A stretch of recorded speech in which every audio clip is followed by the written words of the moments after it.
Hey, welcome back to D-Loney Motorsports and Burns Brothers Performance. We are here on a Sunday to get the goods on this 56 Chevy. You've seen pieces of it. George is going to talk about how things went. Tell us how it went, George. Let's go. Oh, yeah, first let's kick it off. Sunday fun day, always. You can't forget the details.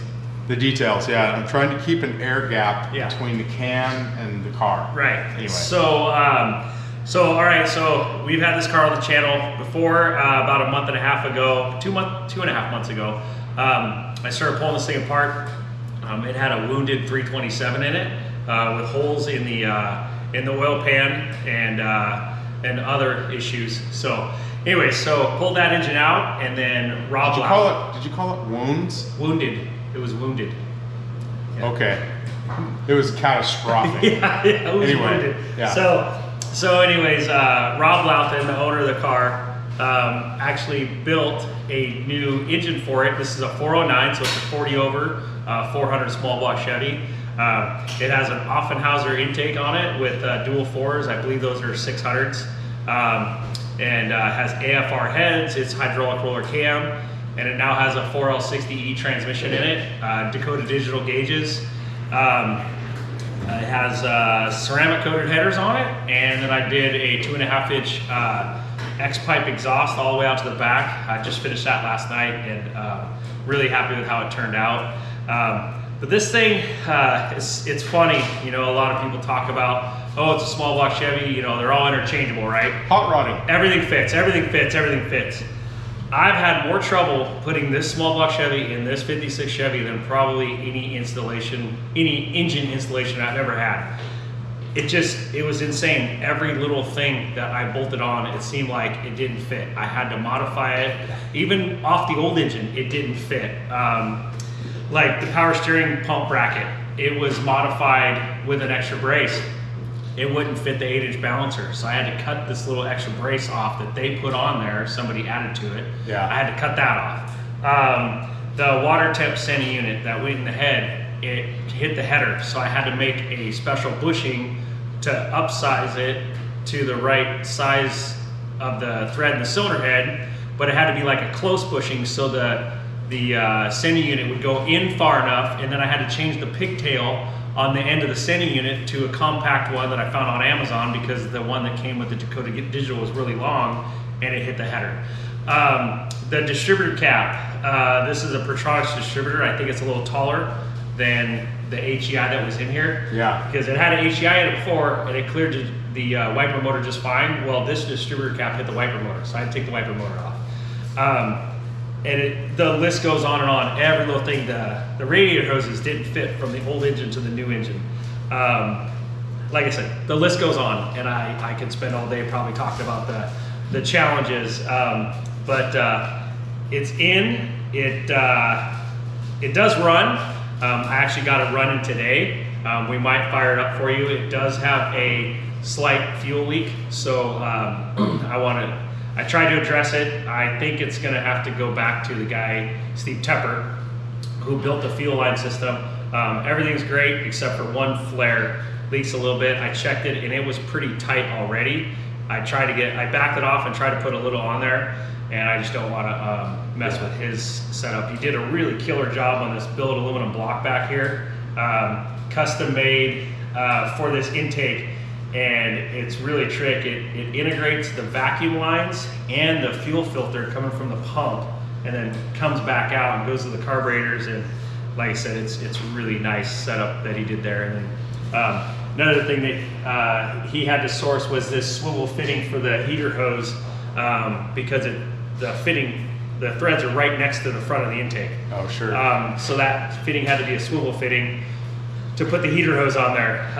Just little stuff like that here and there. Another challenge I had to do, well, not a challenge, but just, you know, hot rodding. I had to shorten the drive line because it's a 4L60E now, so they're longer by about 3 inches.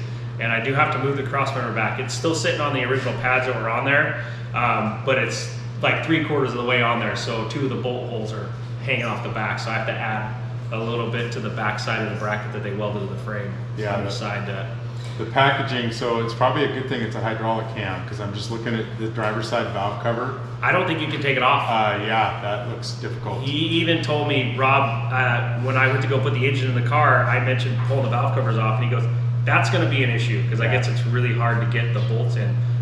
Speaking of putting the engine in the car, I was informed that I obviously didn't want to pull the carburetors off and put 2 lifting plates on this thing. So I was like, I'm gonna get a cradle. Well, the only cradles that I found bolt to the front and the back, right? Well, I was informed that you can't put these in with a cradle. So what I did was I built my own,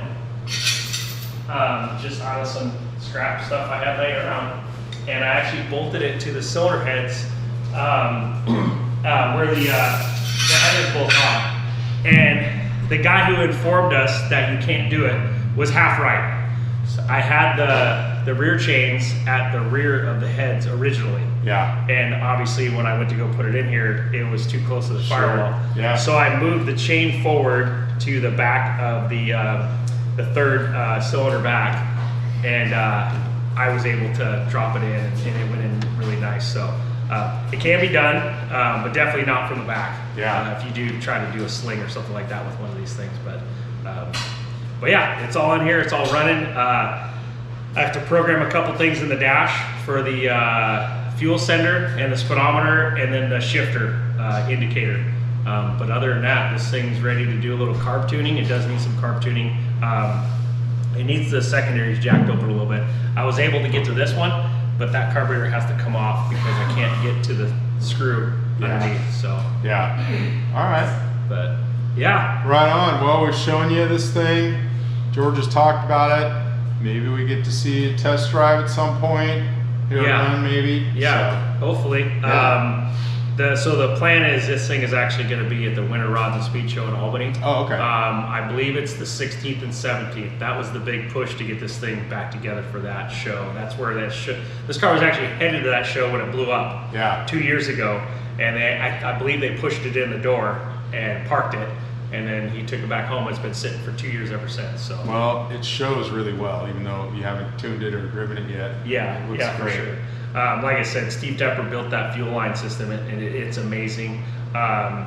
Salem Powder Coat did the valve covers. Noah over there did them, and I don't know the name of the people who did the engraving on the valve covers. It was somebody that Rob knows from, I believe, Eugene or Medford area. I'm not exactly sure. Salem Powder Coat did the intake manifold too. Really nice job on that. And then Rob himself built the engine. I don't know who did the machine work on the bottom end, but he did all the assembly on it. So yeah. Yeah, the engine looks really good too. Yeah, did you build the plug wires? I did build the plug wires, and it's kind of funny.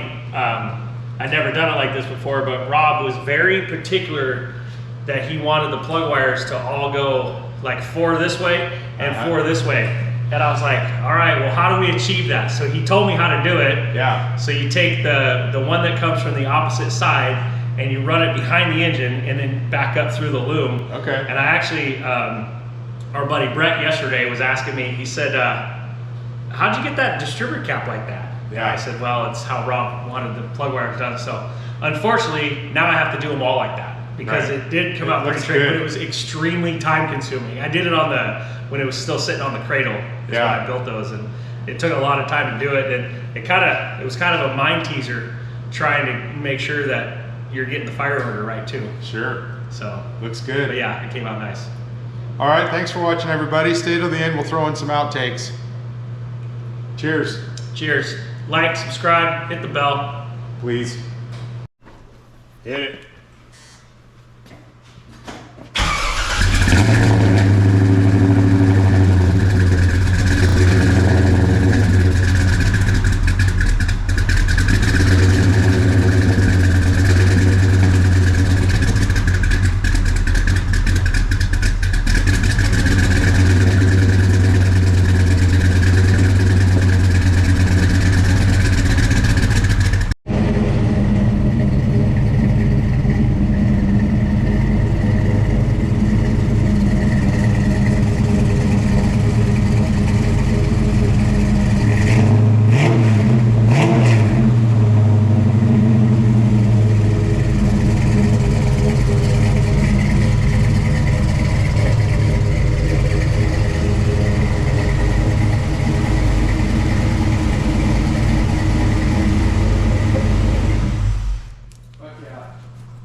3, 2, 1. Hey, we're back again. Lisa, Did you see him? He's like this. was he? Lisa didn't open my beer like Kirk Hall did. Hey, welcome back to. Wait a minute. Battery dead. No, What? I'm curious if my head's in the shot. Hey, Brett, will you look at it? Yeah, we're here at Burns Brothers Performance. Start over. Gonna keep a barrier. Can we get a cup holder? 300 times. Okay. Yeah. Don't put that in there. All right. I might. Like, okay.